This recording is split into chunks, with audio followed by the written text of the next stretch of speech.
अब एउटा अचम्मको कुरा बताउँछु। तपाईको शरीरमा लगभग 37 ट्रिलियन कोषहरू छन्।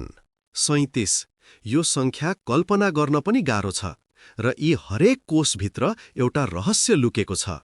यो कोषको बीचमा हुन्छ न्यूक्लियस र न्यूक्लियस भित्र हुन्छ डीएनए। डीएनए भनेको तपाईको सम्पूर्ण जीवनको इन्स्ट्रक्सन म्यानुअल हो। यसमा लेखिएको छ तपाई कस्तो देखिनुहुन्छ, तपाई कसरी बढ्नुहुन्छ, तपाई को हुनुहुन्छ। सोच्नुहोस् यसलाई एउटा किताबको रूपमा, तर यो किताब कुनै भाषामा लेखिएको छैन। यो किताब लेखिएको छ जम्मा 4 अक्षरहरूले। ए अडेनिन, टी थाइमिन, जी ग्वानिन, सी साइटोसिन। बस यी 4 अक्षरहरूको फरक कम्बिनेसनले पूरा जीवन लेखिएको छ।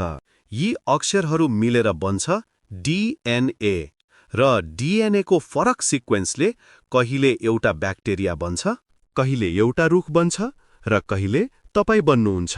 तर सबभन्दा चौंकाउने कुरा अझै बाँकी छ।